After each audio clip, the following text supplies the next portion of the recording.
नमस्कार। अखिल भारतीय आयुर्विज्ञान संस्थान जोधपुर में आप सभी का स्वागत है। जन चेतना व्याख्यान की श्रृंखला में हमारी आज की कड़ी है स्वाइन फ्लू, उसके लक्षण, उपचार, निदान और उससे बचाव के बारे में विचार विमर्श किया जाएगा। हमारे आज के हमारे 3 वक्ता हैं doctor Naveen Dutt, assistant professor department of pulmonary medicine, doctor Vikram Singh, assistant professor department of medicine और doctor Anuradha Sharma, associate professor department of microbiology.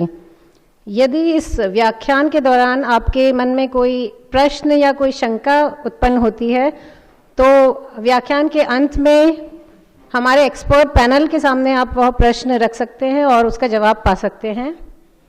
आप सभी से अनुरोध है कि अपना मोबाइल कृपया स्विच ऑफ रखें या साइलेंट मोड पर रखें। धन्यवाद। अब मैं बुलाना चाहूँगी अपने पहले वक्ता डॉक्टर नवीन दत्त को, जो बात करेंगे स्वाइन फ्लू, उसके निदान एवं उपचार के बारे में, लक्षण एवं उपचार के बारे में।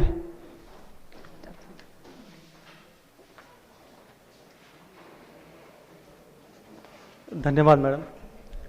मैं आप सभी लोगों का यहाँ स्वागत करता हूँ।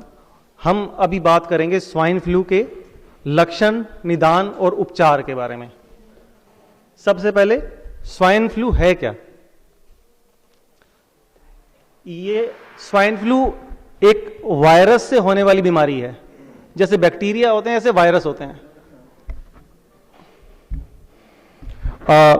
स्वाइन का मतलब होता है सूअर। सूअर से इस बीमारी का क्या रिलेशन है? सबसे पहले जो इन्फ्लुएंजा बीमारी है, स्वाइन फ्लू बेसिकली एक इन्फ्लुएंजा की टाइप है। जिस इन्फ्लुएंजा इंसान में भी हो सकता है, पक्षी में भी हो सकता है और जानवर में भी हो सकता है।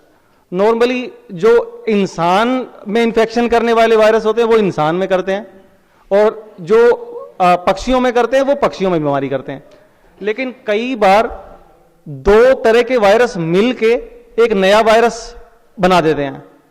और 2009 में एक नया वायरस आया था जिसको हमने 2009 H1N1 स्वाइन फ्लू का, वो 3 चीजों से मिलके बना था। पक्षी के इन्फ्लुएंजा से, और क्या कहते हैं, सूअर के इन्फ्लुएंजा से और इंसान के इन्फ्लुएंजा से। ये 2009 के अंदर इतना नया टाइप का वायरस था कि पहले से इसके लिए कोई शरीर के अंदर प्रतिरोधक शक्ति नहीं थी। इसलिए 2009 में बहुत सारे लोग उस टाइम मरे थे, और तब से हम इसके बारे में काफी कंसर्न रहते हैं। इन्फ्लुएंजा कई 100 साल से इंसान के साथ है, हमेशा हर साल होता है, हर बार। लेकिन हम 2009 के बाद से इसके बारे में ज्यादा जागरूक हैं। हम अभी बात करेंगे क्यों ज्यादा जागरूक हैं। एक तो इस वायरस की एक खास बात होती है, ये अपना रूप रंग बदल सकता है। नॉर्मली अगर किसी को एक बार इन्फ्लुएंजा हुआ है, अगली बार अगर सेम वायरस बीमारी करेगा तो बीमारी नहीं होगी या हल्की होगी। लेकिन अगर वो अपना रूप बदल लेगा, उसकी जो एंटीजेनिसिटी कहते हैं, अगर वो बदल जाएगी तो वो हमारे लिए नया होगा, और जो प्रतिरोधक शक्ति है वो हमारे शरीर में नहीं होगी, तो बीमारी बड़ी होगी। ऐसा ही 2009 में हुआ था। एक नया वायरस बन के आया जिसके लिए हमारे शरीर में कोई रेजिस्टेंस नहीं था और बीमारी बड़ी हुई। अभी हम इसको स्वाइन फ्लू कह रहे हैं, पर हो सकता है ये सिर्फ अकेला स्वाइन फ्लू ना हो। इन्फ्लुएंजा वायरस 3 तरह के होते हैं, दो तरह के, इन्फ्लुएंजा ए और influenza B. Influenza A 2 type का होता है, H1N1 और H3N2। इन्फ्लुएंजा बी इतना खतरनाक नहीं होता है। ज्यादातर H1N1 और H3N2 यही ज्यादा बीमारी करते हैं। इस बार दुनिया के ज्यादातर हिस्से में H3N2 ज्यादा बीमारी फैला रहा है। तो ये दोनों ही रहते हैं, कभी H1N1 ज्यादा बीमारी करता है, कभी H3N2 ज्यादा बीमारी करता है। लेकिन अभी इंडिया का डाटा हमारे पास अवेलेबल नहीं है कि ज्यादा किससे हो रही है। लेकिन हो सकता है कि इंडिया में भी H3N2 ज्यादा हो। जो नेगेटिव आते हैं वो हो सकता है कि H1N1 ना हो, H3N2 हो। ठीक है, ये इस वायरस की स्ट्रक्चर है। जो आप इसमें ये उठे हुए डंडे से देख रहे हैं, ये H और N की टाइप्स हैं। अगर इनमें थोड़ा सा हेरफेर आए तो वायरस की स्ट्रक्चर बदल जाती है। एक सबसे इंपॉर्टेंट बात है कि स्वाइन फ्लू फैलता कैसे है। स्वाइन फ्लू अगर किसी इंसान को बीमारी है, इन्फ्लुएंजा है, तो उससे ये सिर्फ एक इंसान से दूसरे इंसान को फैलता है। आज की डेट में किसी सूअर से इंसान में नहीं आ सकता है। तो अगर किसी इंसान को इन्फ्लुएंजा बीमारी है आज की डेट में, हो सकता है स्वाइन फ्लू, हो सकता है H3N2 हो, कोई भी इन्फ्लुएंजा है, तो वो जब खांसता है या छींकता है तो जो ड्रॉप्स निकलती हैं छोटी, उनके अंदर वायरस होता है।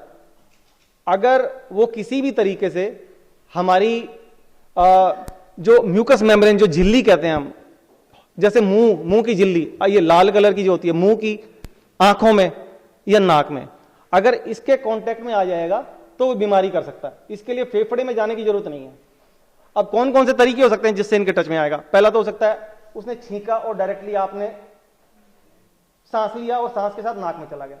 दूसरी बात हो सकता है मरीज ने छींका कहीं पे या खांसी की, वायरस उस जगह पे चिपक गया, उसके बाद आपने हाथ टच किए वहां पे, आपने मुंह पे रगड़े और वो वहां से होठ में या आंख में या नाक में चला गया।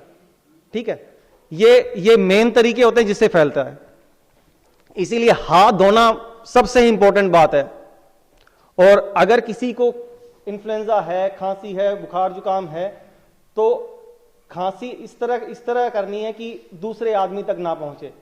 रुमाल लगाना है या कोई टिश्यू लगा के मुंह को कवर करना है।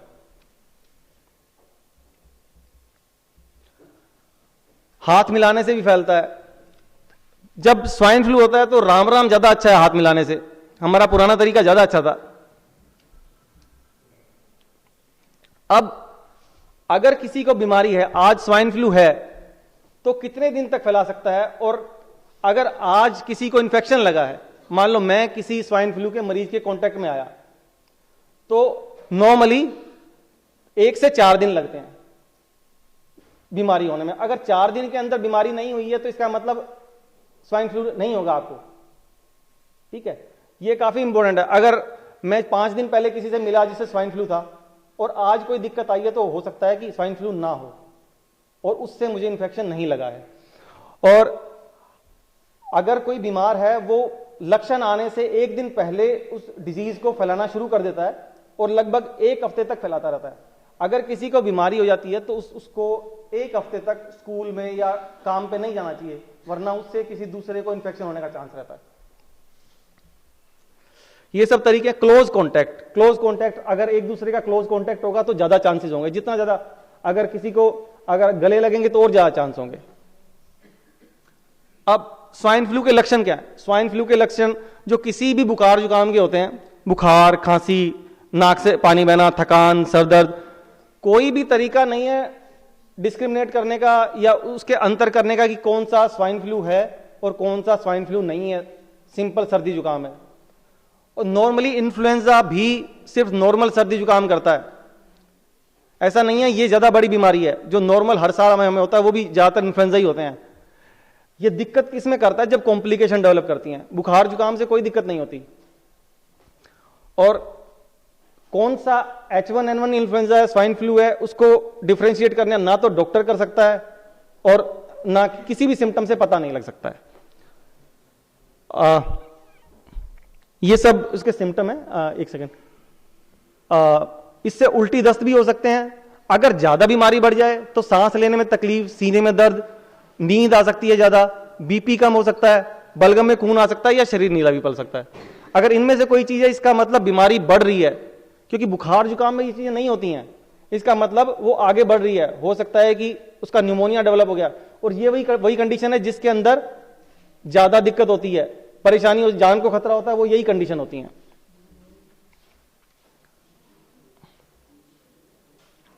इसकी कॉम्प्लिकेशन ज्यादातर न्यूमोनिया होती है, लेकिन हार्ट भी इन्वॉल्व हो सकता है और दिमाग को भी ये इन्वॉल्व कर सकती है। इसके अंदर सबसे बड़ी चीज है कि ज्यादा खतरा किसको है? ज्यादा खतरा है गर्भवती महिला, 2 साल से छोटे बच्चे, 65 साल से ज्यादा उम्र के व्यक्ति, अस्थमा या जो बीड़ी वाला सांस की बीमारी होती है, दिल की बीमारी, लीवर की बीमारी, किडनी की बीमारी, डायबिटीज की जो शुगर है उनको, और HIV या कोई और ऐसी बीमारी जिसके अंदर इम्यूनिटी कम है। ये हाई रिस्क ग्रुप बहुत इंपॉर्टेंट है क्योंकि इनके अंदर हमें एक्स्ट्रा प्रिकॉशन की जरूरत होती है, ट्रीटमेंट भी जल्दी स्टार्ट करना पड़ता है। डायग्नोसिस, देखो डायग्नोसिस सबसे बड़ी बात है। ट्रीटमेंट स्टार्ट करने के लिए टेस्ट की जरूरत नहीं होती है। इसका अगर सिम्टम आने के, अगर लक्षण आने के 48 घंटे के अंदर इलाज शुरू किया जाए तो इलाज का फायदा होता है, नहीं तो ज्यादा फायदा नहीं होता है। इसका डायग्नोसिस सिर्फ सरकार को जरूरत होती है कि पता लग जाए कि इस एरिया में स्वाइन फ्लू फैला हुआ है। अगर आपने टेस्ट की, वेट की, रिपोर्ट की दवाई शुरू करने के लिए, तो दवाई काम ही नहीं करेगी। जब बीमारी ज्यादा फैली होती है उस टाइम बिना टेस्ट की, रिपोर्ट की, वेट किए हुए ट्रीटमेंट शुरू करना होता है। इसलिए यह सबसे इंपॉर्टेंट बात है, वेट नहीं करनी होती। यह सिर्फ सरकार के लिए जरूरत है कि उनको पता लग जाए कि यहां पे ये स्वाइन फ्लू फैला हुआ है, तो उस टाइप की दवाई ज्यादा पहुंच जाए। अगर वेट की तो दवाई काम नहीं करेगी।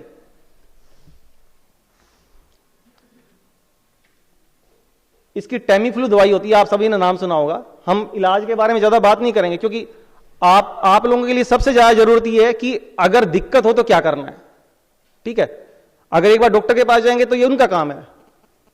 ये देखिए, अगर किसी को बुखार के साथ खांसी या गला खराब है, ये बुखार के साथ खांसी या गला खराब, अगर अकेला गला खराब है या कुछ खांसी आ रही है तो स्वाइन फ्लू का डाउट नहीं होता है। कम से कम बुखार के साथ में खांसी और गला खराब में से एक चीज होनी चाहिए। उसके बाद में देखना है, अगर हाई रिस्क है आदमी, जो हमने अभी कैटेगरी बात की थी, अगर हाई रिस्क है तो उपचार करना होता है थोड़े से बुखार जुकाम में भी। अगर प्रेग्नेंट फीमेल है, अगर उम्र 2 साल से कम है, 65 साल से ज्यादा है, कोई छाती की बीमारी है, हार्ट की बीमारी है, लीवर की बीमारी है, किडनी की बीमारी है, तो इलाज हमें हल्की बीमारी में भी शुरू करना होता है। और अगर हाई रिस्क नहीं है तो हम हल्की बीमारी में दवाइयां शुरू नहीं करते हैं। फिर हम देखते हैं खतरे के लक्षण हैं या नहीं। खतरे के लक्षण अगर हैं तो उपचार करना होता है, अगर नहीं है तो कोई उपचार नहीं करना होता। ठीक है, 2-3 चीजें सबसे इंपॉर्टेंट है। एक तो हाई रिस्क का पता होना आपके लिए, एक खतरे के लक्षण का पता होना। अभी हम उनके बारे में बात करेंगे।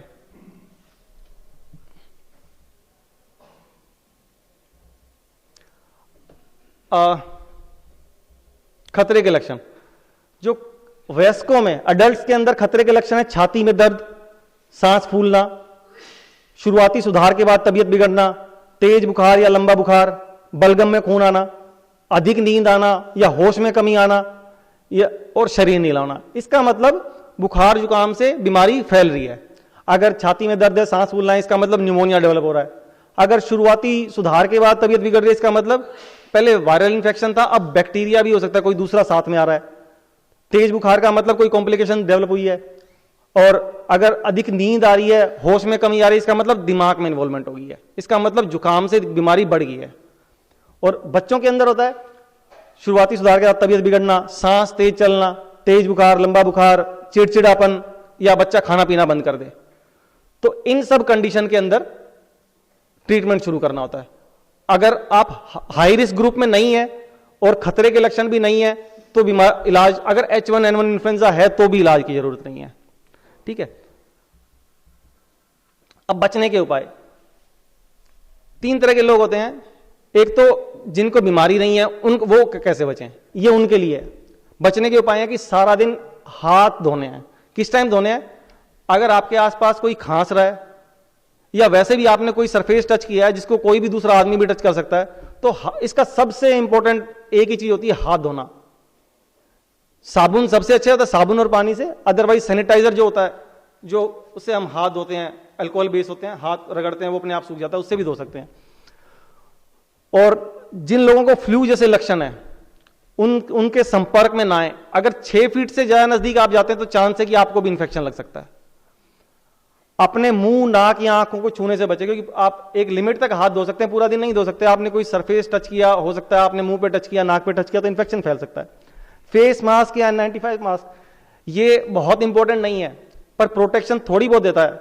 इसके ऊपर बहुत ज्यादा लिटरेचर भी नहीं है। सबसे इंपॉर्टेंट फिर भी हाथ धोना ही है। लेकिन अगर भीड़ में जाएं या हाई रिस्क ग्रुप है, मान लो प्रेग्नेंट लेडी है जिसको ज़्यादा कॉम्प्लिकेशन के चांसेस हैं वो पहन सकती हैं अगर भीड़ में जाएं तो। वैक्सीनेशन बहुत इंपॉर्टेंट बचने का तरीका है, खासकर हाई रिस्क ग्रुप में, छोटे बच्चों में, बड़ी एज में या कोई और बीमारियों साथ में। ये बहुत, इसके बारे में अभी डॉक्टर विक्रम आपसे अच्छे में बात करेंगे और बचने के उपाय डॉक्टर अनुराधा अभी आपसे डिटेल में बात करेंगे, इसलिए मैं ज़्यादा इनके ऊपर कंसंट्रेट नहीं करूंगा। वो तो था अगर किसी को कोई लक्षण नहीं है, अगर आपको लग रहा है कि मुझे स्वाइन फ्लू हो सकता है, बुखार है, साथ में जुकाम है, तो क्या करना है? एक तो घर पे रहें, जिस दिन लक्षण शुरू हुए हैं उसके 7 दिन बाद तक घर में रहना है, और खांसते और छींकते वक्त मुंह पर टिश्यू पेपर या रुमाल रखें।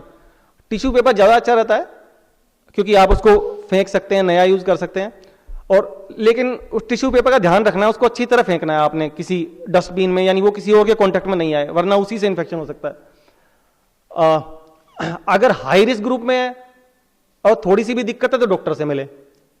अगर कोई ब्रेस्ट फीडिंग करने वाली फीमेल है, मदर्स है, तो वो दूध निकाल के चम्मच कटोरी से पिला सकती है, कोई और पिला सकता है उसको। और अगर कोई खतरे के लक्षण है तो तुरंत डॉक्टर के पास जाएं। अगर किसी को लगता है कि मैं स्वाइन फ्लू किसी को बुखार जुकाम था, मैं उसके कांटेक्ट में आया हूं, तो मुझे क्या करना चाहिए? तो सबसे पहले तो आपको पता है 4 दिन के तक अगर दिक्कत नहीं हुई है तो कुछ भी नहीं होगा, और अगर 4 दिन के अंदर लक्षण आने लगे, अगर हाई रिस्क में है तो डॉक्टर से जाके मिलें, अगर हाई रिस्क में नहीं है तो वेट करें, और अगर खतरे के सिम्टम आए तो फिर डॉक्टर से मिलना है। अदरवाइज सिंपल बुखार जुकाम में कोई डरने की बात नहीं है। Thank you, thank you.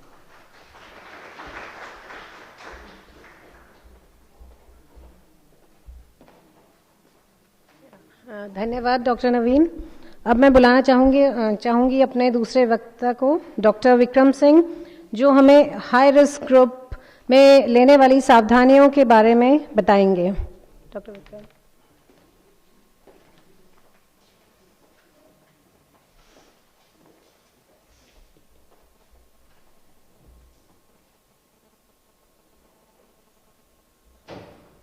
मैं आप सभी लोगों का एम्स में स्वागत करता हूं।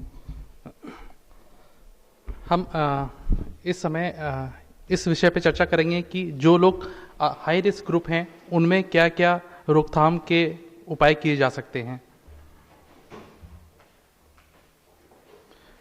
रोकथाम क्यों आवश्यक है और रोकथाम क्या होता है? रोकथाम से हम लोग किसी भी बीमारी अपना लक्षण उत्पन्न करे उससे पहले ही कुछ ऐसे उपाय करना, जैसे कि शरीर की प्रतिरोधक क्षमता बढ़ाना या कीटाणु ज़्यादा ना फैलें, इस प्रकार के उपाय करना को रोकथाम कहते हैं। इसको मुख्य रूप से प्राथमिक रोकथाम कहते हैं। किन लोगों में रोकथाम की आवश्यकता है? जैसा कि डॉक्टर नवीन ने बताया कि ऐसे लोग जो कि हाई रिस्क ग्रुप है या जनरल पॉपुलेशन, इन दोनों में ही रोकथाम की आवश्यकता है। हाई रिस्क ग्रुप कौन से हैं? कुछ लोग जो हैं ज़्यादा हाई रिस्क ग्रुप में हैं, जैसे कि 2 साल से कम के बच्चे, गर्भवती महिलाएं, वे व्यक्ति जिनको कि कुछ गंभीर बीमारियां हैं, जैसे कि अस्थमा है, COPD है, हृदय का रोग है, किडनी डिजीज है, या वो व्यक्ति जो कि अधिक 65 साल से अधिक आयु के हैं, या अत्यधिक मोटे हैं, या बहुत ही गरीब लोग जो हैं, इन लोग हाई रिस्क ग्रुप हैं। इन लोगों को क्यों हाई रिस्क ग्रुप कहते हैं? क्योंकि इन लोगों में जो शरीर की प्रतिरोधक क्षमता होती है वो कम होती है, इस कारण से इनमें गंभीर बीमारी होने की आशंका ज़्यादा रहती है। अब इन लोगों में कैसे हम रोकथाम कर सकते हैं? रोकथाम के मुख्यतः 3 प्रकार हैं, या तो टीकाकरण, कुछ स्पेशल प्रिकॉशंस, या कीमोप्रोफाइलेक्सिस। पहला रोकथाम का उपाय टीकाकरण। टीकाकरण किसका होना चाहिए? किसी भी व्यक्ति या शिशु जो कि 6 महीने से अधिक है, उसको हर साल टीका लगाया जा सकता है। टीके किस प्रकार के होते हैं? टीके जो हैं वो मुख्यतः 2 प्रकार के होते हैं। एक तो वो टीका जो कि 3 प्रकार के वायरसेस के लिए प्रतिरोधक क्षमता उत्पन्न करता है, जैसा कि वायरस के प्रकार डॉक्टर नबी ने बताया। दूसरा वो टीके जो 4 प्रकार के वायरसेस के लिए प्रतिरोधक क्षमता उत्पन्न करता है, जिसमें कि इन्फ्लुएंजा ए के और इन्फ्लुएंजा बी के 2-2 स्ट्रेन कवर करते हैं। ये जो टीके होते हैं, इनमें ये टीके भी 2 और प्रकार के हो सकते हैं, जिनमें कि वायरस को निष्क्रिय कर दिया गया है पूर्णतया, या तो वायरस को पूर्णतया नहीं, कुछ हद तक केवल निष्क्रिय किया गया है, जिसको कि लाइव एट्यूनेटेड वैक्सीन कहते हैं।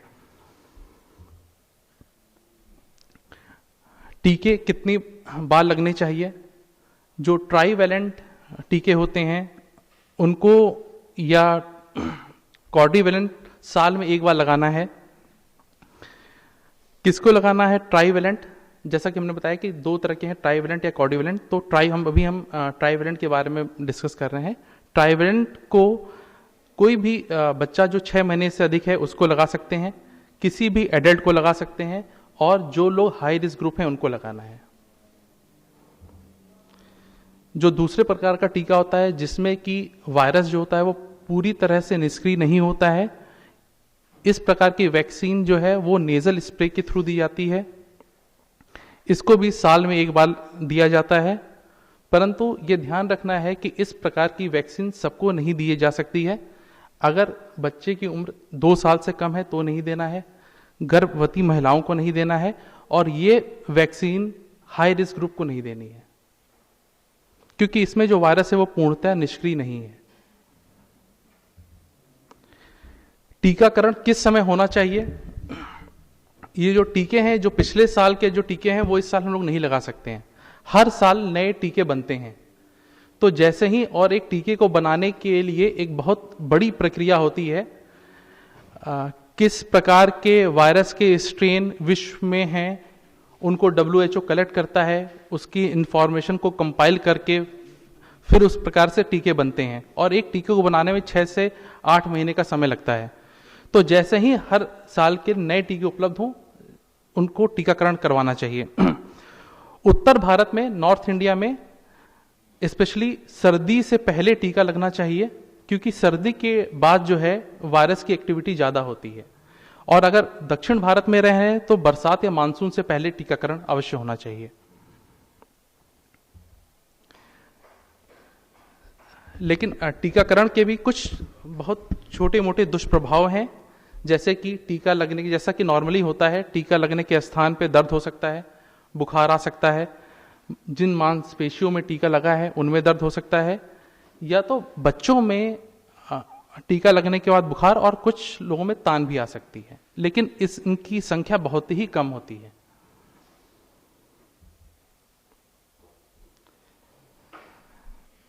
जो ऐसे लोग ऐसे प्रोफेशन में हैं, या जो परिवार में किसी को इन्फ्लुएंजा हुआ है, उन लोगों को तो टीकाकरण बहुत ही आवश्यक है। टीकाकरण गर्भवती महिलाओं को, या जो गर्भ धारण करने के लिए प्लान कर रहे हैं उनको भी टीकाकरण बहुत ही आवश्यक है। किस समय लगना चाहिए प्रेग्नेंट लेडी को? किसी भी समय लगाया जा सकता है, लेकिन लाइव एट्यूनेटेड वायरसेस, जो कि वायरस पूर्णतः निष्क्रिय नहीं हुए हैं, उनको गर्भवती महिलाओं में नहीं दिया जाता है। टीका के अलावा जो है बचाव का दूसरा उपाय यह है कि पहले ही एंटीवायरल ड्रग्स दे देना। तो अगर कोई भी व्यक्ति ऐसे व्यक्ति के संपर्क में आ रहा है जिसको कि इन्फ्लुएंजा इन्फेक्शन है, और वो व्यक्ति हाई रिस्क ग्रुप का है, तो हम लोग कीमो प्रोफाइलेक्सिस दे सकते हैं। ये ट्रीटमेंट नहीं है, ये केवल कीमो प्रोफाइलेक्सिस है। तो किसको ये ड्रग स्टार्ट करनी चाहिए? जो लोग हाई रिस्क ग्रुप हैं, डॉक्टर एवं उनके कोवर्कर्स को, एवं गर्भवती महिलाओं को। कीमो प्रोफाइलेक्सिस और ट्रीटमेंट में डिफरेंस है। ट्रीटमेंट तब होता है जबकि डिजीज के पूरे सिम्टम्स आ रहे हैं और आप सस्पेक्ट कर लिए हैं कि इसको डिजीज हो गई है। कीमो प्रोफाइलेक्सिस उन लोगों को दी जाती है जिसमें कि आप ये केवल अंदेशा कर रहे हैं कि इसमें डिजीज हो सकती है, और अगर होगी तो उसको गंभीर रूप ले सकती है। किन लोगों को कीमोप्रोफाइलैक्सिस नहीं देना चाहिए? यदि कोई व्यक्ति स्वस्थ है और जो बच्चे खुले वातावरण में, उनको ऐसा अंदेशा है कि इस व्यक्ति को इन्फेक्शन है और मैं उसके संपर्क में आया, तो उनको कीमोप्रोफाइलैक्सिस की आवश्यकता नहीं है। अगर कोई संक्रमित व्यक्ति के संपर्क में आया है लेकिन 2 दिन से अधिक बीत चुके हैं, तो उसको कीमोप्रोफाइलैक्सिस की आवश्यकता नहीं है। और कोई भी किसी व्यक्ति को इन्फ्लुएंजा इन्फेक्शन हुआ लेकिन उसका जो ड्यूरेशन ऑफ संक्रमण, मतलब बीमारी फैलाने के जो दिन है वो निकल चुके हैं, तो भी कीमोप्रोफाइलैक्सिस की आवश्यकता नहीं है। कीमोप्रोफाइलैक्सिस के वही साधन हैं जो ट्रीटमेंट के हैं, जैसे कि टेमीफ्लू टैबलेट्स।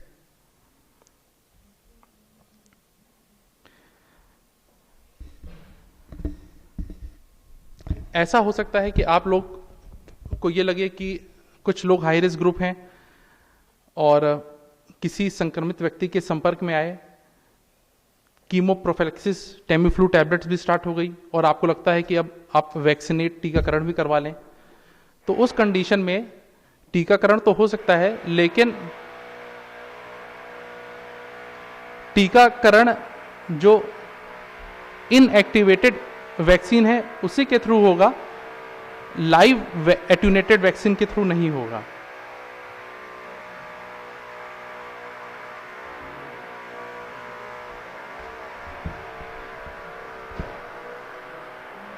इसके अलावा तो उपाय के 2 विषयों पर हम लोग चर्चा कर चुके हैं।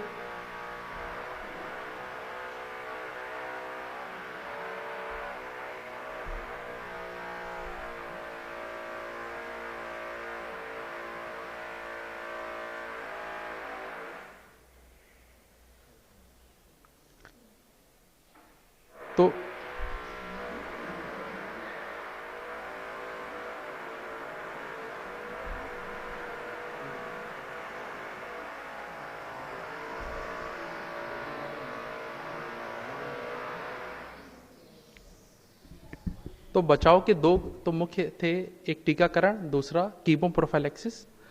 तीसरा है कि हम लोग अगर छोटे छोटे सावधानियां रखें तो हाई रिस्क ग्रुप में इस संक्रमण से बचाव किया जा सकता है।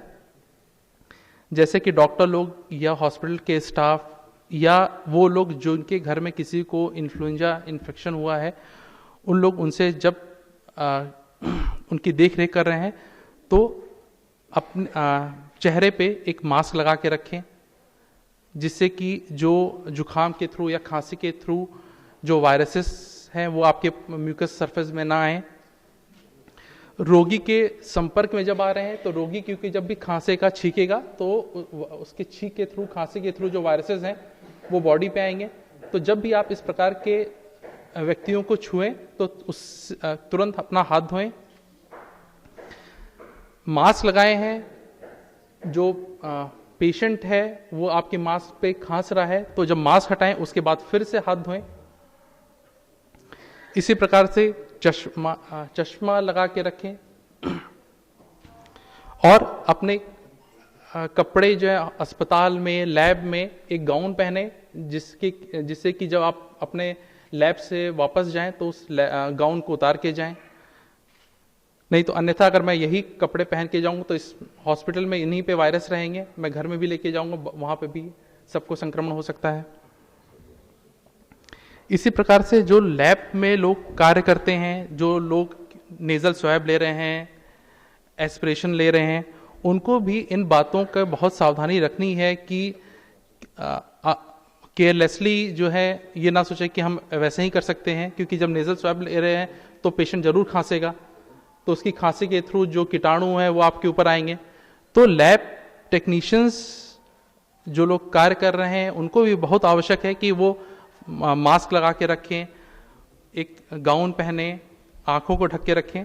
तो इस प्रकार इन छोटे छोटे प्रिकॉशन से हम लोग संक्रमण को बहुत हद तक बचा सकते हैं। इस तरह के मास्क आते हैं जिनको हम पहन सकते हैं। एक थोड़ा सा स्पेशल कैटेगरी का मास्क है जिसमें कहा जाता है कि इसमें प्रोटेक्शन की संभावना ज़्यादा है। और लैब जो टेक्नीशियन है इस प्रकार के गाउन, फेस मास्क, ग्लव्स पहन के रहें तो संक्रमण की संभावना को और कम किया जा सकता है। धन्यवाद।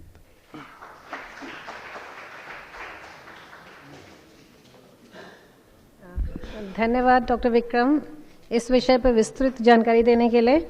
अब मैं बुलाना चाहूँगी डॉक्टर अनुराधा शर्मा को, जो स्वाइन फ्लू और उसके निदान के बारे में बात करेंगी।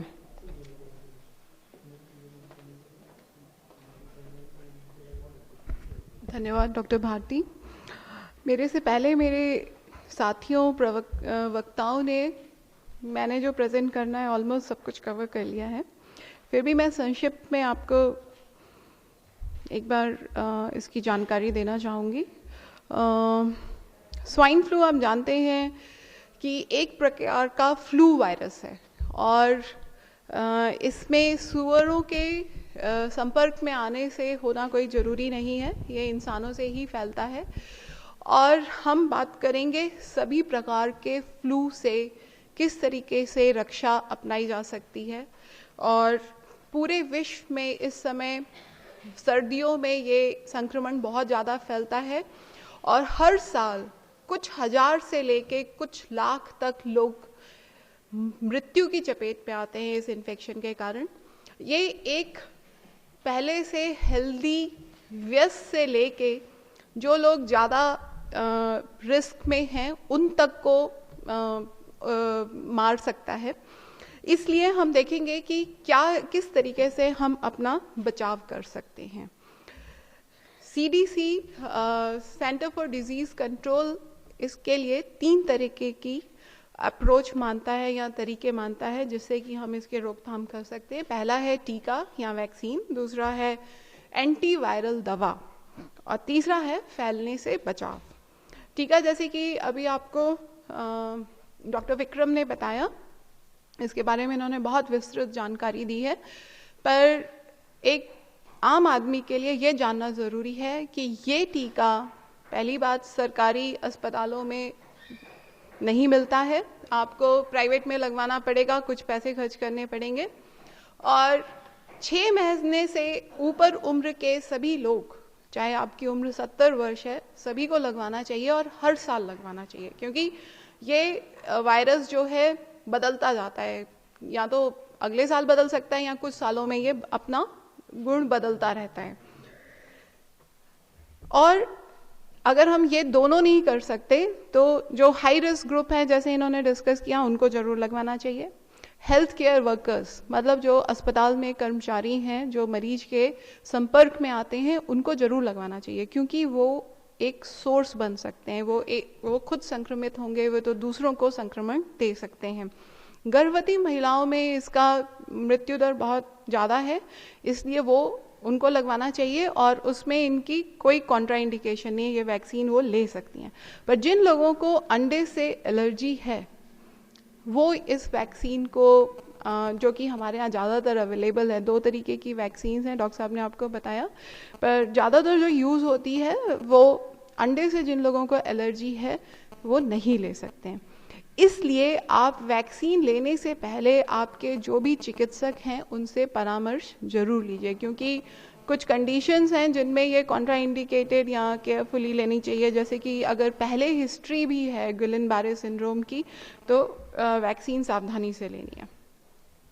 एंटीवायरल दवा, इसको मैंने खास तौर से लिखा है क्योंकि लोग क्या करते हैं, एंटीबायोटिक लेते हैं, उनको जुकाम होता है, खांसी होता है और वो फट से एंटीबायोटिक लेने लगते हैं और वो सोचते हैं हमने तो इलाज करा लिया, पर वो गलत है। पहली बात, हम अपनी एंटीबायोटिक्स को बर्बाद कर रहे हैं क्योंकि वो फिर अपना असर खोती जाती हैं और वो इस मर्ज में आपको खास फ़ायदा नहीं देंगी। 70 से 80% लोगों के लिए उनका कोई फ़ायदा नहीं है, सिर्फ हाई रिस्क ग्रुप जिनमें कॉम्प्लिकेशंस फर्दर डेवलप हो सकते हैं, वो सिर्फ एक चिकित्सक जान सकते हैं, वहाँ पे इस्तेमाल हो सकती हैं। इसलिए एंटीबायोटिक बाज़ार में जाके दुकान से ख़रीद के नहीं खानी चाहिए। और एंटीवायरल दवा भी जो है वो जल्द से जल्द, जैसे ही लक्षण आते हैं तो 48 घंटे के अंदर शुरू करना सबसे ज़्यादा फ़ायदेमंद होता है, या फिर जिन मरीजों को दाखिल किया गया है कि उनको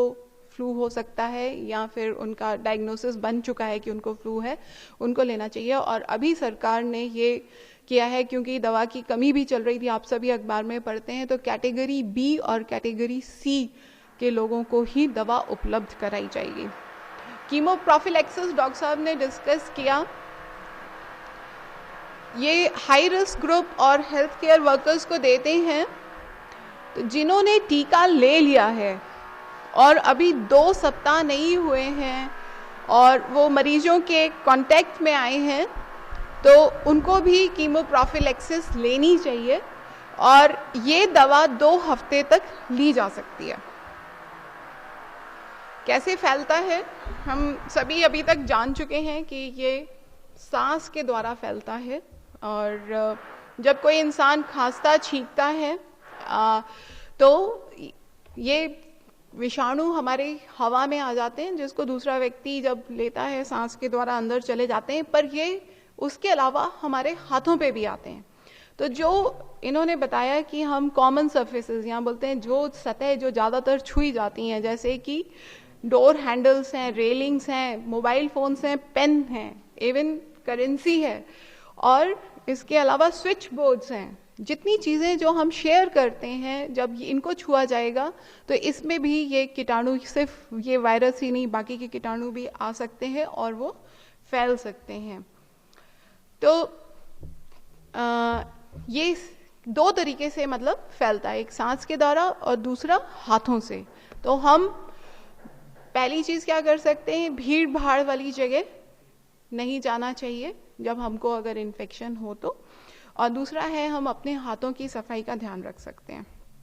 तो ये एक लिस्ट है कि अगर आप इन्फेक्टेड हैं तो आप अपने ऑफिस या स्कूल या बाजार या आजकल बहुत शादियां हो रही हैं, इन स्थलों पे मत जाइए, क्योंकि आप दूसरों को इन्फेक्शन देंगे। दूसरी बात, अगर कोई संक्रमित है और आप तक आता है तो जैसे इन्होंने कहा, आप 3 फुट का डिस्टेंस रख के अपने आप को सुरक्षित रख सकते हैं। दूसरा है, जब भी हम, ये हमेशा सिर्फ ये फ्लू के लिए नहीं है, जब भी हम छींकते हैं, खांसते हैं, हमें अपने मुंह को ढकना चाहिए जिससे कि संक्रमण हवा में नहीं फैले। और रुमाल से बेहतर है कि हम टिश्यू पेपर, नैपकिन्स यूज़ करें, और वो सिंगल यूज़ मतलब एक बार ही इस्तेमाल किए जाने चाहिए, और उसके तुरंत बाद हमें अपने हाथों की स्वच्छता का ध्यान रखना चाहिए, मतलब हम हैंड सैनिटाइजर या साबुन से हाथ धोएं।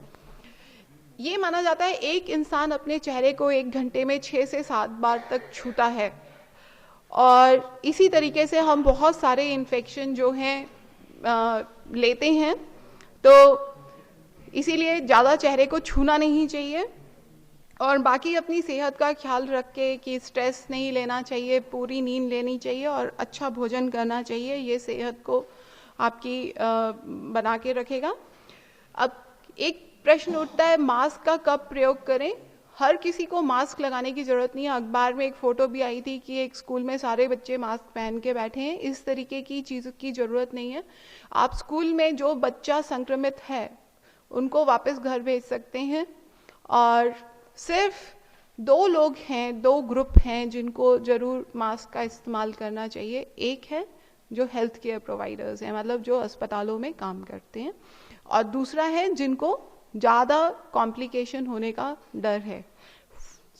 अगर आप इस तरीके के मरीजों के पास आते हैं तो आप ये सिंपल सर्जिकल मास्क यूज़ करना, जो हरे वाले मास्क आते हैं, काफ़ी है। N95 मास्क शुरू में जब स्वाइन फ्लू फैला था तो बोला गया था इस्तेमाल किया जाए, पर अभी ये प्रूव हो चुका है कि इसकी कोई आवश्यकता नहीं है। एक अस्पताल में क्या किया जा सकता है? हाथों की स्वच्छता, जिसे हम यूनिवर्सल प्रिकॉशंस में लेते हैं, सभी बीमारियों से, सभी तरीके के संक्रमण से हमारी रक्षा करती है।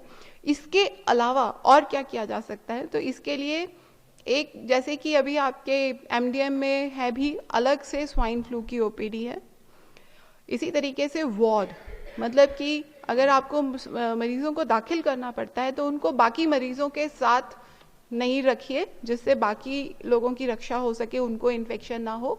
और यहाँ तक कि अलग ICU, स्वाइन फ्लू वाले पेशेंट्स के लिए बिल्कुल अलग होना चाहिए।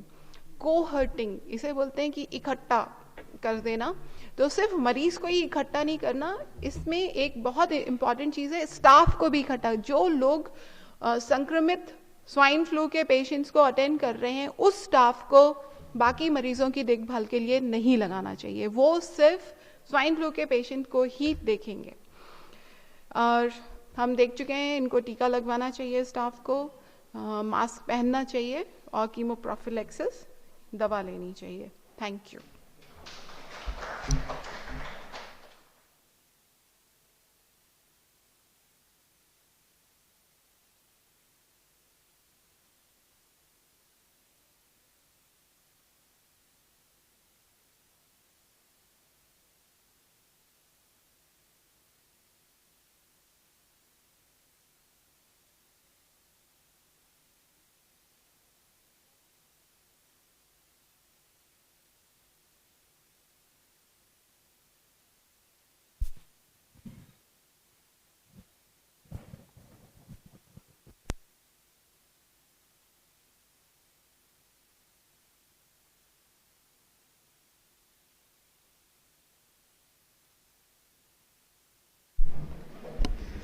Thank you doctor Bharti. हम लोगों ने जाना कि स्वाइन फ्लू के क्या क्या लक्षण हो सकते हैं, क्या हम बचाव कर सकते हैं और खतरे की स्थिति में क्या करें। अभी हमारे मन में बहुत सारे प्रश्न होंगे कि क्या स्वाइन फ्लू इतना घातक है। तो इस सब चीज़ों के बारे में और आपके सवालों के जवाब अब हमारे जो विशिष्ट ये लोग हैं एक्सपर्ट्स ये देंगे। तो क्या स्वाइन फ्लू से कितनी चांसेस हैं डेथ होने के?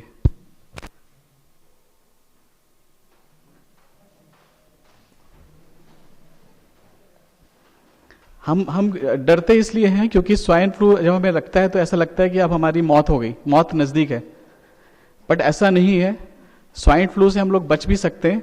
हमें डरने की, ऐसा नहीं हम कह सकते कि बिल्कुल डर की जरूरत नहीं है, लेकिन हम लोग जागरूक होकर अगर हम डर अपने रखें, थोड़ा सा डर रखें, तो हम इससे काफ़ी हद तक बचाव कर सकते हैं और ऐसे मरीज की रक्षा भी कर सकते हैं।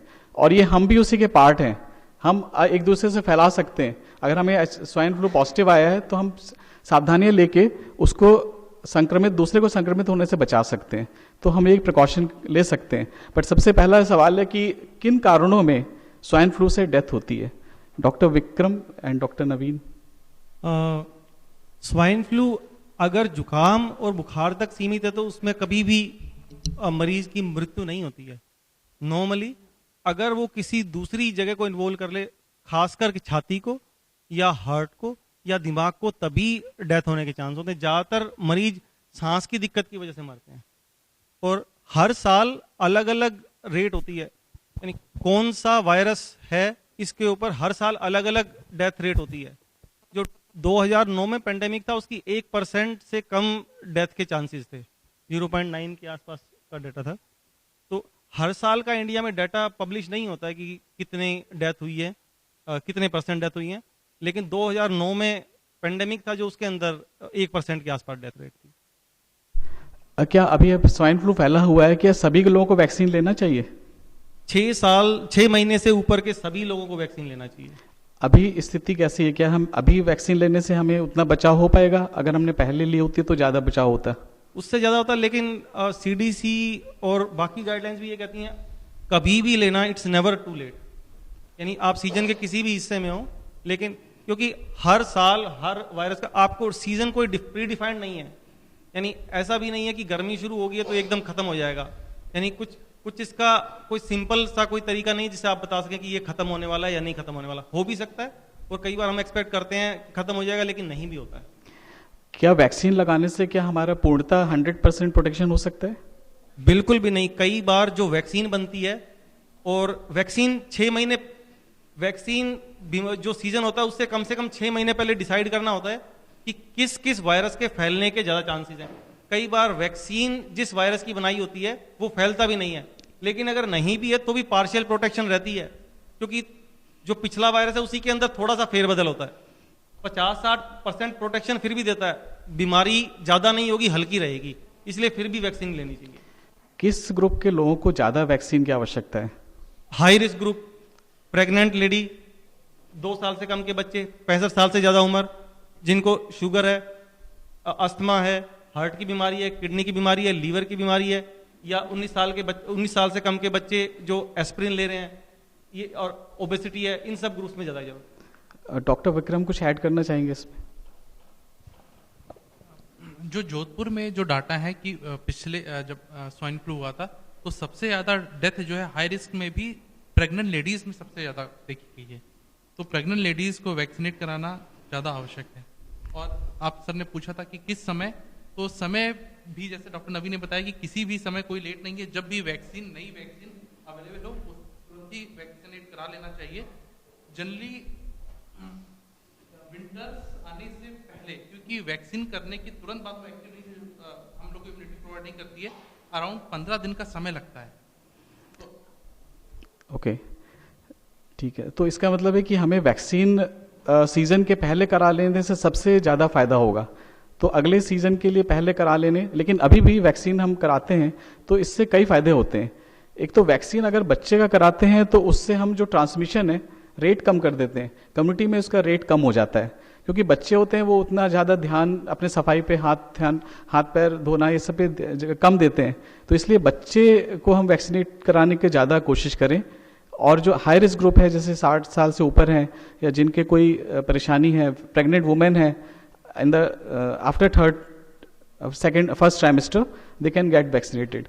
तो ये ग्रुप है जिसमें हम वैक्सीन से ज़्यादा लाभ उठा सकते हैं। क्या जो डेथ्स हुई हैं उसमें क्या स्वाइन फ्लू के कारण से ही डेथ होती है या कोई और कारण भी हो सकता है? अगर स्वाइन फ्लू में संक्रमित पाया गया, पॉजिटिव पाया गया और उनका अगर मृत्यु होती है तो क्या कारण हम केवल स्वाइन फ्लू को ही देंगे या कोई और कारण भी हो सकता है? सर, जो हाई रिस्क ग्रुप हैं उनकी जो प्री एग्जिस्टिंग कंडीशंस होती हैं, जैसे कोई CHF का पेशेंट है जी, तो ये एक्सजरेट हो जाती हैं, तो वो मृत्यु का कारण बनती हैं जनरली। ओके। तो अगर इसका मतलब, कहने का मतलब आपका ये है कि अगर किसी के हार्ट की बीमारी है या उसको लंग्स की पहले से डिजीज थी जैसे अस्थमा वगैरह है, तो इन मरीजों में, या किसी का किडनी का डायलिसिस वगैरह चल रही है, उनमें इसके खतरे ज़्यादा हैं और उनमें डेथ होने के भी कारण ज़्यादा हैं। इसीलिए इन लोगों को हाई रिस्क ग्रुप। क्या कोई विश्लेषण किया गया है कि जो डेथ्स हुई हैं उसमें अंडरलाइंग पैथोलॉजी क्या थी? स्वाइन फ्लू पॉजिटिव आने के बाद और क्या कारण था जिसके कारण से डेथ हुई?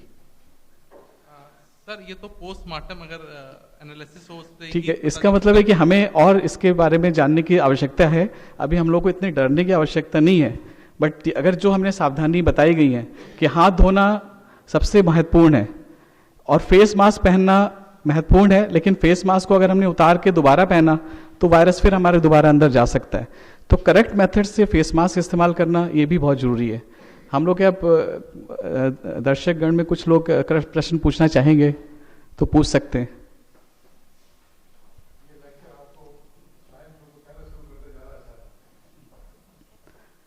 स्वाइन फ्लू का लेक्चर पहले स्टार्ट कर दें। हाँ, ये बिल्कुल, एक्चुअली हम लोग इसी तरह की कोशिश में थे कि अगर वो सीजन स्टार्ट हो, हमने ऐसे पहले डेंगू के बारे में किया था कि डेंगू स्टार्ट होने से पहले उसके बारे में जागरूकता अभियान शुरू कर दें। स्वाइन फ्लू का भी हम लोग का इस समय बहुत लोग डरे हुए हैं। ऐसा उनको लगता है कि अगर H1N1 पॉजिटिव आ गया तो मतलब मृत्यु नज़दीक है, पर ऐसा नहीं है। अगर हम पूरी सावधानी रखें, इलाज करें तो शायद बच सकते हैं। हाँ जी, प्लीज़। सर, ये जो वैक्सीन है ये कहाँ मिलता है और जोधपुर में उपलब्ध है या नहीं? दूसरा सवाल ये है कि स्वाइन फ्लू को बताता है कि एयरबॉर्न डिजीज है, हवा में फैलता है, तो फिर सबको मास्क क्यों नहीं पहनना चाहिए? वैक्सीन है वो जोधपुर में अवेलेबल है, ये किसी केमिस्ट से भी मिल सकता है, लेकिन वैक्सीन में कोल्ड चेन का बहुत ध्यान रखना पड़ता है। यानी केमिस्ट वो ऐसा हो जिसके पास लाइट का बैकअप हो, जनरेटर वगैरह हो, जिससे लाइट चली जाए तो भी, यानी ज़्यादा अच्छा रहता है अगर डिस्ट्रीब्यूटर से खरीद लें या बड़ी दुकानों को उससे खरीद लें जो जिसके पास बड़ा फ्रिज हो। और दूसरा क्वेश्चन क्या था? Mask, face mask. मास्क, देखो, मास्क पहनना क्यों नहीं चाहिए? मास्क, ये वायरस इतना छोटा होता है, अगर हम मास्क लगा रहे हैं, अगर N95 का तो अलग तरीका होता है, अगर सिंपल मास्क होता है उसमें से हम कहीं से सांस तो ले रहे हैं ना, कहीं से तो जा रहा है नीचे से, तो वहां से वायरस भी चला जाता है। वो सिर्फ अगर कोई मुंह पे छींक रहा है, अगर बिल्कुल पास में है, नजदीक में, उससे प्रोटेक्शन देता है। अगर जो हवा को फिल्टर नहीं करते हैं ये मास्क, ऐसा नहीं है कि अगर हवा में वायरस है तो फिल्टर होके आ जाएगा, आप जहां से सांस ले रहे हैं वहां से वायरस आ जाएगा। सर मेरे पड़ोस में एक मरीज ऐसा भी है जो सिर्फ घर में ही है, वो अकेला रहता है, उसके घर में कोई आवाजाही नहीं होती है, फिर भी उसको स्वाइन फ्लू हो गया। देखिए, आपके प्रश्न का उत्तर ये है कि स्वाइन फ्लू का जो वायरस है, जब सांस के द्वारा वातावरण में आता है तो ये 3 फुट से ज़्यादा ट्रेवल नहीं करता है, 3 फुट से ज़्यादा नहीं जाता है, और ये हवा में अपने आप बहुत ज़्यादा देर नहीं रहता है। ठीक है, इसलिए हर किसी को मास्क पहनने की जरूरत नहीं है। मैं राजस्थान पत्रिका अखबार से हूँ, जी जी, रिपोर्टर हूँ मैं। जी तो H1N1 लिखना ठीक है क्या अखबार में? अगर वायरस बदल गया है तो हम H1N1 क्यों लिख रहे हैं? अभी तो फिलहाल हमारे यहाँ, हमारे प्रदेश में जो डिटेक्ट हुआ है वो H1N1 ही डिटेक्ट हुआ, इसलिए हम H1N1 लिखते हैं। तो लिखते रहें। जी बिल्कुल, जब तक हम दूसरा वायरस डिटेक्ट करके हम उसको उसका प्रमाण नहीं दे सकते, तब तक हम दूसरे वायरस का नाम नहीं लिख सकते हैं। पर विश्व में बाकी जगहों H3N2 जो अमेरिका में ज़्यादा पाया जा रहा है इस सीज़न में, इसलिए डॉक्टर साहब ने उसका नाम लिया था, और वो धीरे धीरे हमारे यहाँ भी आ जाएगा। दूसरी बात, आपका जो मरीज है, जो पड़ोसी है, उसको कहाँ से आ गया, उसको कहीं और से इन्फेक्शन हो सकता है, जरूरी नहीं है कि वो एक मरीज घर के अंदर। वो सवाल ये पैदा करता है, एक मास्क पहन के रहना चाहिए। हर किसी को मास्क पहनने की जरूरत नहीं है। देखिए, पब्लिक प्लेसेस में जो कांटेक्ट आते हैं सतह, इसीलिए बोला गया है कि हैंड हाइजीन ज़्यादा ज़रूरी है, और जहाँ डायरेक्टली आप जिसको मालूम है कि इन्फेक्शन है, उससे 3 फुट से कम डिस्टेंस में आप कांटेक्ट में आ रहे, या तो वो जो केयर प्रोवाइडर है या अनजाने में आ पाए, तो उनको हो सकता है। कोई प्रेग्नेंट लेडी अगर 3-4 मंथ है उसको चढ़े हुए, तो वो भी वैक्सीन ले सकती है अभी? जी ले। Thank you. अभिषेक, आपका जो प्रश्न है ये मास्क के बारे में, एक्चुअली ये बहुत महत्वपूर्ण है। इसके बारे में सही जानकारी होना बहुत ज़रूरी है कि फेस मास्क कब पहनना चाहिए। एक्चुअली 3 तरह के मास्क, जैसे डॉक्टर नवीन ने बताया, एक तो कपड़े का साधारण मास्क, और दूसरा सर्जिकल मास्क जो आप देखते हैं हल्के ग्रीन रंग का, जो पहन के आज डॉक्टर्स बैठे रहते हैं क्लिनिक्स में या जो पेशेंट का केयर करते हैं। तीसरा N95 करके मास्क आता है। ये N95 मास्क होता है जिसमें कि 95% फिल्टर्ड हो जाता है, जितने भी बाहर के ऑर्गेनिजम्स है, बैक्टीरिया और जो भी हैं पार्टिकुलेट मटेरियल, वो 95% फिल्टर हो जाती है, इसलिए उसको N95 कहते हैं। ये पूरी तरह से सुरक्षित होता है, लेकिन इसको फेस पे टाइटली लगाना पड़ता है। अगर आपने लूज लगाया है तो कोई फायदा नहीं है, आपका बाहर से कीटाणु चले जाएंगे।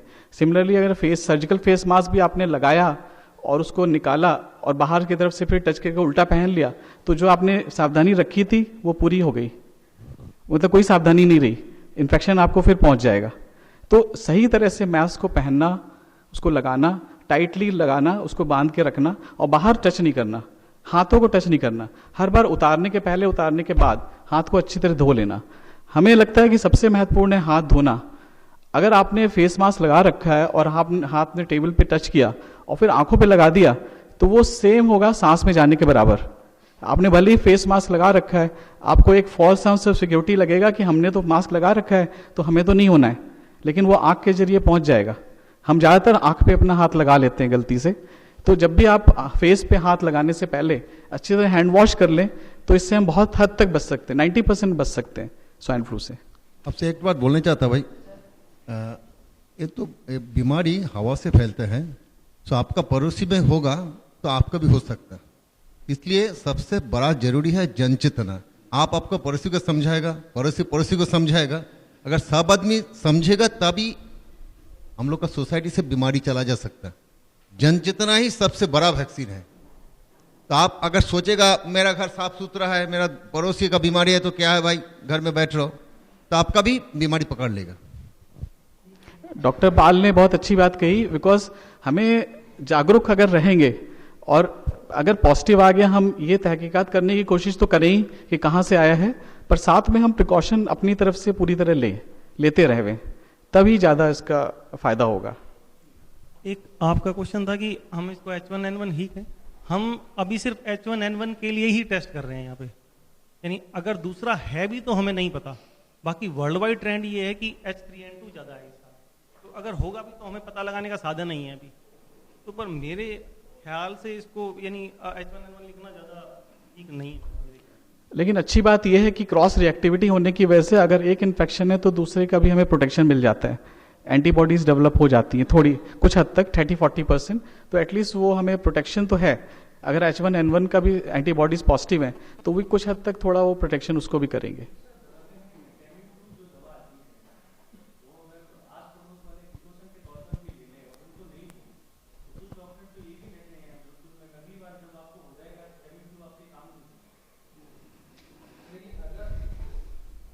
आप हाई रिस्क ग्रुप हैं तो जो हम लोग बात कर रहे थे कीमोप्रोफिलैक्सिस की, अगर आप हाई ग्रुप हैं, आप ऐसे व्यक्ति के संपर्क में आ रहे हैं जिसको कि इन्फ्लुएंजा है, तो फिर तो आपको लेना है उसको।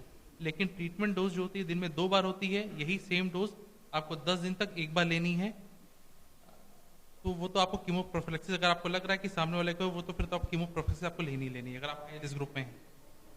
और असिस्टेंस की संभावना तो रहती है, अभी फिलहाल कम है, उसकी रेजिस्टेंस की संभावना अभी भी फिलहाल कम है, लेकिन अगर दूसरे तरह के वायरस आते हैं हो सकता है रेजिस्टेंस हो, बट अभी फिलहाल they are sensitive.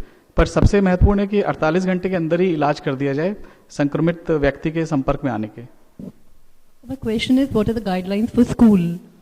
Is only cancelling assembly is one of the ways, that is what is talked about, but what are the other guidelines which the panel of doctors would like to advise for the schools? सबसे अच्छी बात तो ये है कि अभी जितने भी अब नए पेरेंट्स हैं ज़्यादातर अपने बच्चे को स्कूल भेजते हैं तो वो स्वाइन फ्लू के प्रति थोड़ा जागरूक भी हैं, वैक्सीन के बारे में भी जानते हैं और डॉक्टर से सलाह लेके, अपने जो पीडियाट्रिशियन की सलाह लेके वो वैक्सीन भी लगवा रहे हैं, तो एटलीस्ट वो थोड़े कुछ हद तक बच्चे प्रोटेक्टेड हैं। बट डिस्पाइट दैट अगर कोई ऐसा बच्चा है जिसको सर्दी खांसी हो रही है तो टीचर्स को चाहिए उनको स्कूल आने से रोकें कि आप जब ठीक हो जाओ तब आना। दूसरा, बाकी बच्चों में वो फैलाएं कि आप हाथ धो, हर बार हाथ धो, लगातार हाथ धो, बार बार हाथ धो, मुंह पे छूने से पहले हाथ धो, ये इतना ज़्यादा उनको बैठा दें मन में कि हाथ धोने से बहुत बच सकते हैं। बच्चों को आप लोग टीकाकरण भी कर सकता है, जो गार्जियन है उसको बुला सकता, गार्जियन मीटिंग कॉल कर सकता, करके सुझाव देना, एडवाइस देना, जो वैक्सीन है पोटेंट वैक्सीन मिलता जोधपुर में उसको आप ले सकता, जो कर सकता कर लीजिए। आपको आप भी एक तो स्कूल में जन चेतना मीटिंग करिए, करके उसको समझाइए क्या क्या प्रिकॉशन है यार, वैक्सीन मिलता जोधपुर में मिल रहा, जलोड़ी के पे मिलता नहीं। वैक्सीन के बारे में सबसे महत्वपूर्ण बात यह है कि वैक्सीन सभी ले सकते हैं, इस समय भी ले सकते हैं, लेकिन हमें सबसे ज़्यादा मतलब आपको ये बताना होगा कि अपने डॉक्टर की सलाह जरूर ले लीजिए एक बार वैक्सीन लेने से पहले, क्योंकि वो आपको प्रॉज एंड कॉन्स बता सकता है।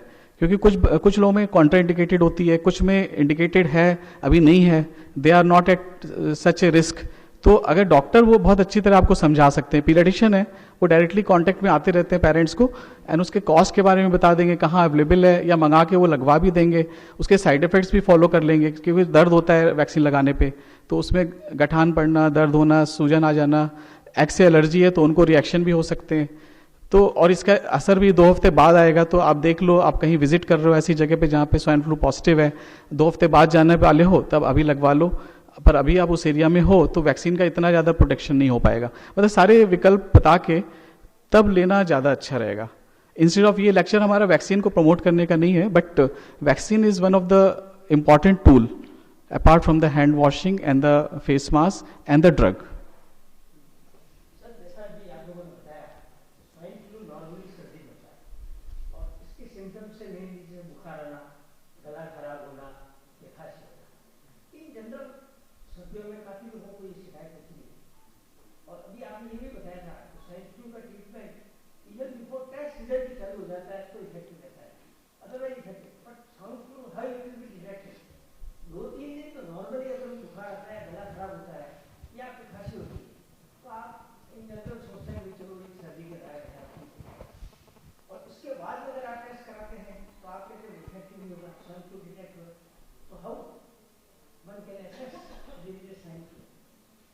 एसेस करने का कोई तरीका नहीं है। जब हर साल ऐसा नहीं होता है कि स्वाइन फ्लू इतना बढ़ता है, जिस साल बढ़ता है उस साल ये सब करना पड़ता है, वरना हर साल ऐसा थोड़ी होता है कि हम टेमी फ्लू लेते हैं। जिस साल आपने देखा होगा, हर साल थोड़ी टेमी फ्लू की बात करते हैं हम। जिस साल एपिडेमिक बड़ा होता है, ज़्यादा लोग इन्फेक्ट हो रहे होते हैं और मोर्टेलिटी भी होती है, लोग मर रहे होते हैं, तब ये सब शुरू करना पड़ता है। लेकिन उसमें ही पता लगाने का कोई तरीका नहीं है, ओवर ट्रीट करना पड़ता है। हो सकता है जिनको हम ट्रीटमेंट दे रहे हो उनमें से आधे से ज़्यादा को ना हो, लेकिन अगर ये जान बचाने का तरीका है, किसी तरह लाइफ ज़्यादा सेव करी जा सकती है, तो इसका पता करने का कोई तरीका नहीं है। ये तरीका का इलाज मलेरिया भी नहीं होता। गवर्नमेंट का जो ऑर्डर है, जो जगह में मलेरिया ज़्यादा होता, जो जिला में, जो स्टेट में, उधर में खून लेने के बाद हम लोग 1 डोज मलेरिया का दवा देता, उसके बाद रिपोर्ट आने के बाद हम लोग मलेरिया का ट्रीटमेंट कंप्लीट करता। तो ऐसा ही गवर्नमेंट पॉलिसी होता। कुछ टाइम जो एपिडेमिक का टाइम हो, जो ज़्यादा बीमारी जो जगह में ज़्यादा रहता है, उसके बारे में हम लोग को कुछ स्पेशल प्रोग्राम रहता है। इस साल में हम लोग को स्पेशल प्रोग्राम है, ज़्यादा आदमी का मृत्यु हो रहा, इसलिए हम लोग एक सोचा अगर कोई आदमी का 2 दिन से ज़्यादा सर्दी जुकाम रहे तो तुरंत 1-2 दिन के बाद और उसका घर में किसी का बीमारी हुआ, किसी का घर पड़ोसी में हुआ, अगर हाई रिस्क ग्रुप में है तो उसका तुरंत टेमीफ्लू चालू करना चाहिए।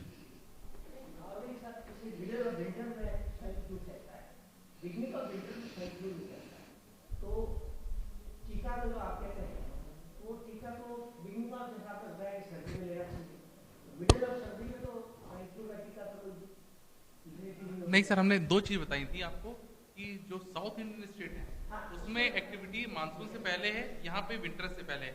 और ये जो बात है ये रूल नहीं है। जैसे डॉक्टर नवी ने बताया कि कब फैलेगा, क्या पीरियोडिसिटी है, ये डिसाइड नहीं सकता है। संभावना है कि विंटर से पहले एक्टिविटी ज्यादा पाई है तो इसलिए होगी, लेकिन it is not a rule कि हाँ विंटर से पहले ही लगवाना है। जब भी टीका अवेलेबल हो तो उसे लगवाना है। आपकी जानकारी के लिए जो टीका है ये जुलाई अगस्त में आता है हमारे पास इंडिया में, और कहीं वर्ल्ड ओवर जुलाई अगस्त में इसका जो नए स्ट्रेन के साथ आता है वो अगले साल जून तक इफेक्टिव रहता है। तो अभी हम टीका लगाएंगे तो हमें केवल मात्र 5 महीने का असर पता चलेगा। इसीलिए ज़्यादातर जो पीडियाट्रिशियंस हैं और जो फिजिशियन हैं हाई रिस्क पॉपुलेशन को बताते हैं कि टीका लगवा लो, वो उसके सारे फायदे और नुकसान बता के तो टीका के लिए एडवाइस करते हैं।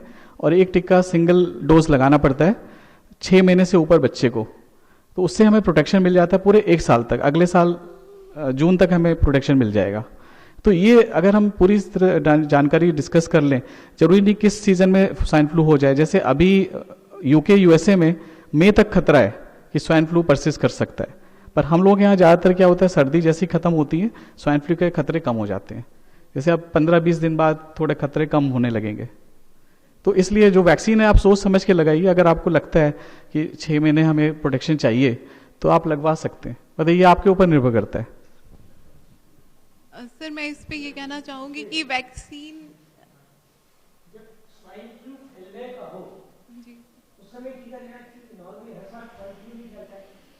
सर देखिए वो सिंपल सी इसकी प्रोटोकॉल ये है, हर साल जो वैक्सीन अवेलेबल है वो आप जरूर लगवाइए। उससे क्या होता है कि आपको इम्यूनिटी आती है और आप में सीवियर बीमारी होने का खतरा खत्म हो जाता है। तो और ये है क्योंकि ये एक दूसरे से रिलेटेड वायरस है, अगर वायरस बदल भी जाता है तो जो आपने 1 साल पहले वैक्सीन लगवाई थी वो आपको कुछ ना कुछ रोग प्रतिरोधक क्षमता जरूर देगी।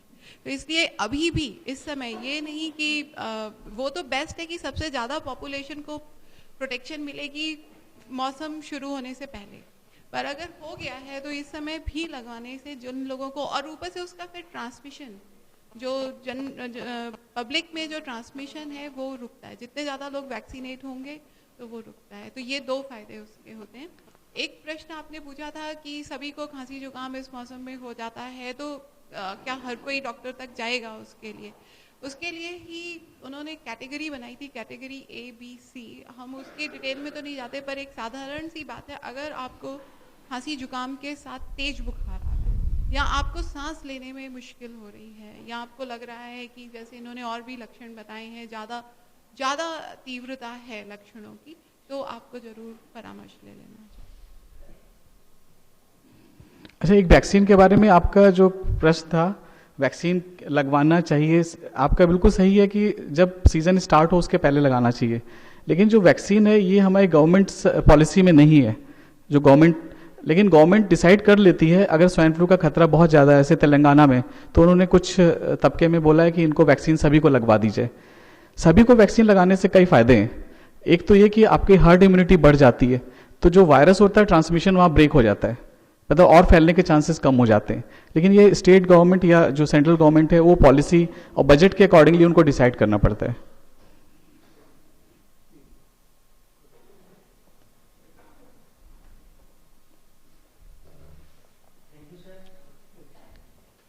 Okay, we thanks all the expert for the participation and the question from the audience. Dr. Bharti. इसी के साथ हम इस प्रोग्राम के अंत में हैं। मैं सभी श्रोताओं और अपने वक्ताओं का धन्यवाद करती हूँ और अब आप सभी लोग चाय के लिए आमंत्रित हैं। Thank you.